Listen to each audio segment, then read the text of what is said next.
ગુજરાતમાં ફરી એકવાર પ્રેમ લગ્નનો મુદ્દો વિવાદમાં આવ્યો છે।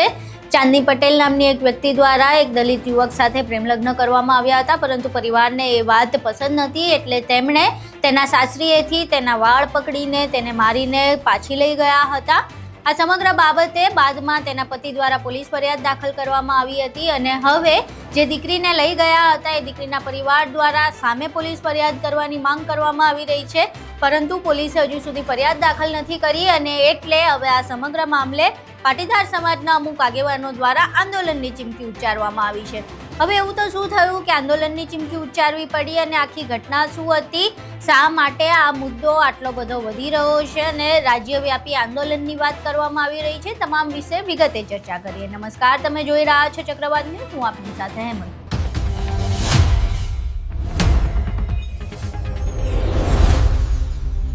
થોડા સમય પહેલા મહેસાણાની એક ઘટના સામે આવી હતી, જેમાં ચાંદની પટેલ નામની એક વ્યક્તિ દ્વારા સ્મિત પરમાર નામના એક દલિત યુવક સાથે તેને પ્રેમ થયો હતો।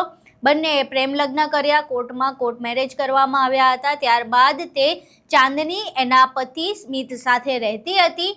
આ વાત ચાંદનીના પરિવારને નહોતી પસંદ, આંતરજ્ઞાતીય લગ્નથી વાંધો હતો, એટલે તેમણે આ સમગ્ર બાબતે વિરોધ નોંધાવ્યો। વિરોધ ત્યાં સુધી કે ચાંદની જે એમની દીકરી છે તેને સ્મિતના ઘરેથી લઈ જવામાં આવી, પરંતુ તેને વાળ પકડીને મારીને લઈ જવામાં આવી।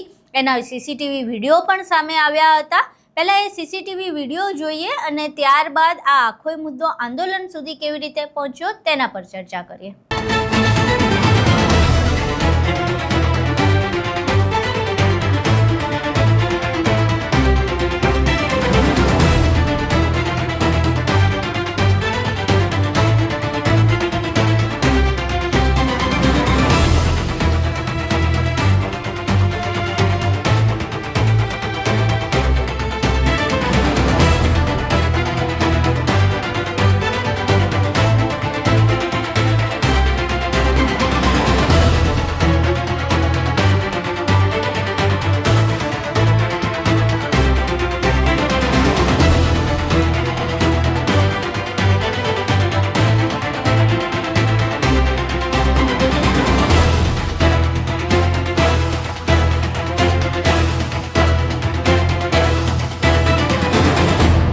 સીસીટીવી વિડીયો જોયો। હવે આ આખી ઘટનાક્રમ બાદ જે ચાંદનીના પતિ છે સ્મિત, એમણે આ આખી ઘટનાને લઈને પોલીસ ફરિયાદ દાખલ કરી।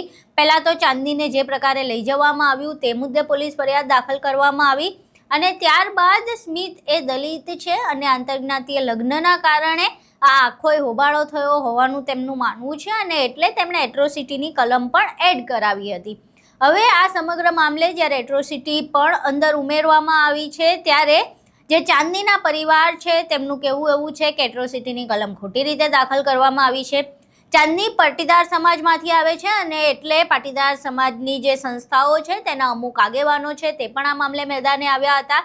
તેમણે મહેસાણા પોલીસ સ્ટેશનની સામે વિરોધ પ્રદર્શન કર્યા હતા, ધરણા દીધા હતા અને આ સમગ્ર મામલે એવું કહેવામાં આવ્યું કે જો એટ્રોસિટીની કલમ દૂર નહીં થાય અને અમારા દ્વારા પણ ફરિયાદ દાખલ કરવામાં આવે, આ બધું એકતરફી થઈ રહ્યું છે એટલે અમે પણ ફરિયાદ દાખલ કરવા માંગીએ છીએ, અમારી પણ ફરિયાદ લેવામાં આવે, નહીંતર પછી અમે આ સમગ્ર મામલે રાજ્યવ્યાપી આંદોલન કરીશું। પહેલાં અહીંયા વિરોધના દ્રશ્યો જોઈએ અને બાદમાં પાટીદાર આગેવાનો આ મામલે શું કહી રહ્યા છે એ પણ સાંભળીએ।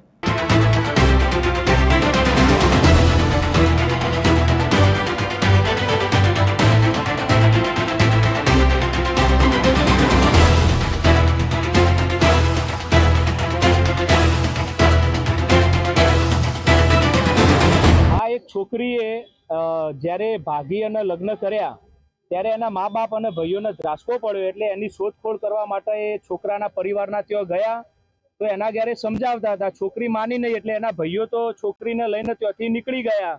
ત્યારબાદ એની મમ્મી ત્યાં હતી તો ત્યાં આગળ એની મમ્મી જ્યારે રહી ગયેલી ત્યારે છોકરાના ઘરવાળોએ આ છોકરીની મમ્મીને ત્યાં ગળદાપાટુનો માર મારેલો, પગ ઉપર લાકડીઓ મારેલી, ત્યાં છાતી ઉપર હાથ નોખેલા, કબજો પણ ફાડેલો, હોઠ ઉપર મારેલું, હોઠ ચીરાઈ ગયેલો, ઢેચણ આખા સોલાઈ ગયેલા, તો આ રીતે મારેલો અને એને ગાળો બોલવામાં આવતી હતી કે તમે તમારી દીકરી રહી અમને આજના જ સોંપી દો, ઘરવાળોને કહી દો, જો એમ નહીં કરો તો અમે તમને આજીવન અહીંયા રાખીશું એમ કર્યું। અને પછી એમના બીજા સામાજિક આગેવાનો આવી અને નીતાબેનને ખૂબ માનસિક ટોર્ચરિંગ કર્યું અને ખૂબ ગભરાઈ દીધા. અને ત્યારબાદ એ લોકો એમના સામાજિક આગેવાનો બધા ભેગા થઈને અહીંયા ધરણા ઉપર બેસી અને પોલીસ ઉપર દબાણ લાવી અને પોલીસના સાથે કે જે એક આ સામાજિક પ્રશ્ન હતો એમાં એટ્રોસિટી જેવો ગુનો ના લાગે તેમ છતાં એટ્રોસિટીનો ગુનો લગાવ્યો, અપહરણની ફરિયાદ લગાવી અને એ માતાને કે જે ઉંમરલાયક છે એમને અત્યારે જેલમાં પુરાવ્યા, બીજા 8 ભાઈઓને જે જેલમાં પુરાવ્યા. તો આવા સામાજિક મુદ્દામાં જ્યારે મા બાપ છોકરીના ઘરે મળવા જતા હોય કે સમજાવવા જતા હોય એવા સામાજિક પ્રશ્નમાં પણ આવા એટ્રોસિટી અને અપહરણનો ખોટો જે ગુનો દાખલ કરી અને એમને પૂરવામાં આવ્યા. જો આ કેસ પાછો ખેંચવામાં નહીં આવે તો અમે મોટું આંદોલન કરીશું. અને સાથે સાથે આ નીતાબેનને જે અસહ્ય માર મારવામાં આવ્યો એમને 2 દિવસ સુધી પોલીસ સ્ટેશન રાખ્યા હતા, પણ ત્યાં દવાખાન પણ નતા લઈ ગયા, એમને સારું ખાવાનું પણ નતું આપ્યું અને એમને જે લોહી આવતું હતું તેમ છતાં દવા નથી કરાઈ. તો આજે અમે બધા જ આ ગુજરાતના પાટીદાર આગેવાનો, અમે પાટીદાર અનામત આંદોલન સમિતિ, એસપીજી અને બીજા બધા સંગઠનો, વિશ્વ ઉમિયા ફાઉન્ડેશન, ખોડલધામ સંસ્થાના બધા આગેવાનો આજે આવી અને એ ડિવિઝન ફરિયાદ લખાવવામાં આવ્યા છીએ.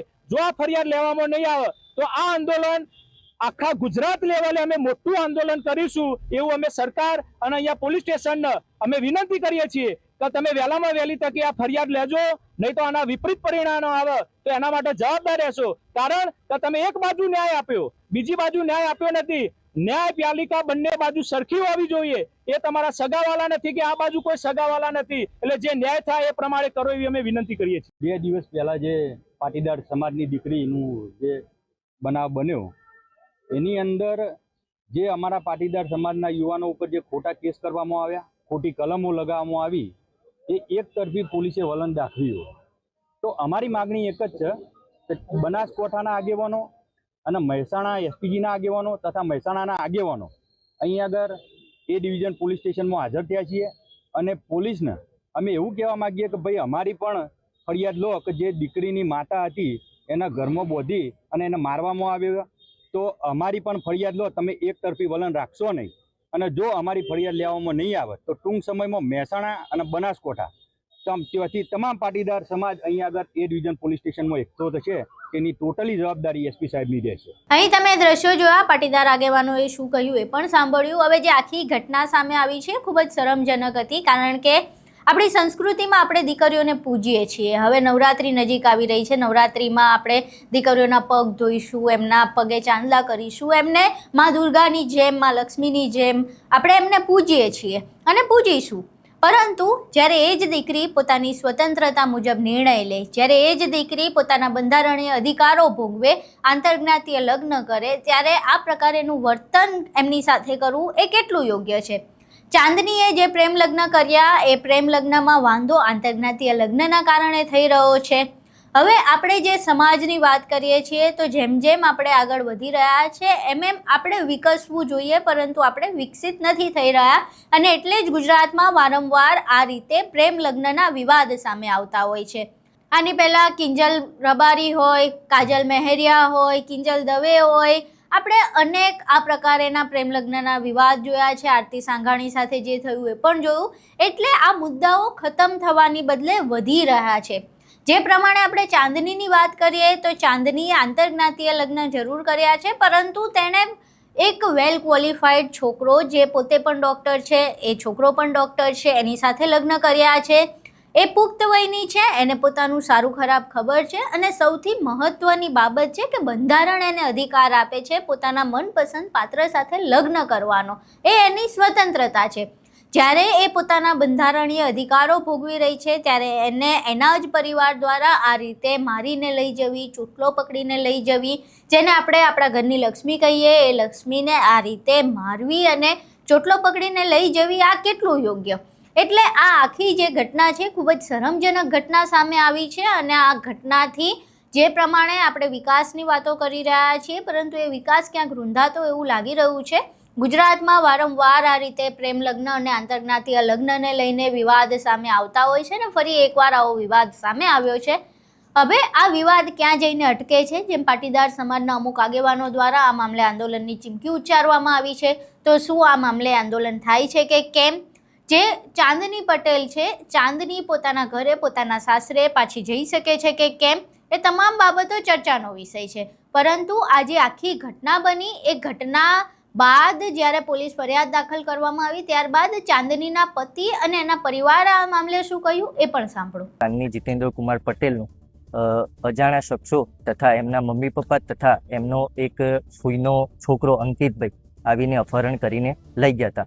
ત્યારબાદ મેં 112 બોલાવીને કમ્પ્લેન કરી હતી. એના પછી મહેસાણા પોલીસ સ્ટેશન એ ડિવિઝનમાં ફરિયાદ કરી. એ ઘટનાને અત્યારે 24 કલાક વીતી ગયા છે, પણ હજુ સુધી મારી પત્નીના કોઈ સાર સંભાળ નથી કે કોઈ સમાચાર નથી. મને એવો ડર છે કે એ લોકો મારી પત્નીને મારી નાખશે. મારું નામ પિયુષ પરમાર છે. ડૉક્ટર સ્મિથ મારા ભત્રીજા છે, જેમને આજથી 3.5 મહિના પહેલા પાલનપુર નિવાસી ડૉક્ટર ચાંદની પટેલ સાથે લગ્ન ગ્રંથિથી જોડાયા હતા, જે કોર્ટ મેરેજની અંદર પરિવર્તન થયા હતા, જેમનું ગત તારીખ 18 ઓગસ્ટના રોજ એમના પરિવાર તથા અસામાજિક તત્વો દ્વારા એમનું અપહરણ કરવામાં આવ્યું છે. જેના અનુસંધાને અમે મહેસાણા એ ડિવિઝન પોલીસ ચોકીમાં ફરિયાદ કરેલી છે, પરંતુ આજે 24 કલાક થવા છતાં પણ અમારી ઘરની લક્ષ્મીની કોઈ ભાળ નથી. વારંવાર રજૂઆત કરવા છતાં પોલીસ દ્વારા એક જ જવાબ મળ્યો છે કે અમે કામ કરી રહ્યા છે. એની સાથે સામાજિક ઘણા બધા એમના ગઠબંધનો પણ કામ કરી રહ્યા છે. આ પહેલાં પણ અમારી ઉપર વારંવાર ધમકીના ફોન આવેલા છે, જેને અમે એક સામાન્ય વસ્તુ ગણી હતી, પણ અમને એ વસ્તુની ખબર નથી કે આ વસ્તુ આજે અત્યારે આટલી ઘાતક સાબિત થશે. જેના કારણે અમે અત્યારે અમારો પરિવાર ભયના ઓથાર તરીકે અમે જીવી રહ્યા છીએ. બીજી વસ્તુ એ છે કે મીડિયાના માધ્યમથી અમે એટલી અપીલ કરીએ છીએ કે પોલીસ દ્વારા યા ગમે તે એન કેન પ્રકારે અમારા ઘરની લક્ષ્મી ઘરે આવે. અહીં તમે ચાંદનીના પતિ અને એના સાસરિયા દ્વારા શું કહેવામાં આવ્યું તે તમે સાંભળ્યું. હવે આખી ઘટના જે છે એ સામાન્ય આંતરજ્ઞાતીય લગ્ન છે, પ્રેમ લગ્ન છે, એની ઘટના હતી. એ હવે વધી રહી છે. પાટીદાર સમાજના આગેવાનોનું કહેવું એવું છે કે એટ્રોસિટીની કલમ દૂર થવી જોઈએ. આ પ્રકારે અમારી દીકરીને લઈ જાય એ ન ચાલે.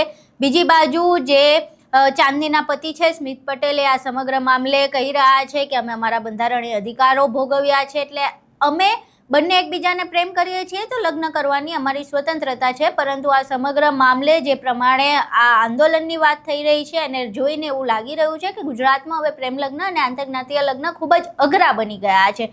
બંધારણ છૂટ આપે છે, તેમ છતાંય વારંવાર આ પ્રકારની ઘટનાઓ સામે આવે છે અને એના કારણે સમાજમાં પણ રોષ ભભૂકે છે અને લોકોમાં આંતરજ્ઞાતીય લગ્નને લઈને દુષ્પ્રેરણા પણ જાગે છે. જોકે હવે આખી ઘટનાનો અંત શું થાય છે અને આગળ શું થાય છે તે જોવું રહ્યું. આખી ઘટના જોયા બાદ તમારું આ ઘટનાને લઈને શું માનવું છે, તમારા મંતવ્યો અમને કોમેન્ટ બોક્સમાં જરૂર જણાવજો. વિડીયો પસંદ આવ્યો હોય તો વિડીયોને લાઇક કરજો, શેર કરજો અને અમારી ચેનલને સબસ્ક્રાઇબ કરવાનું ભૂલશો નહીં. નમસ્કાર.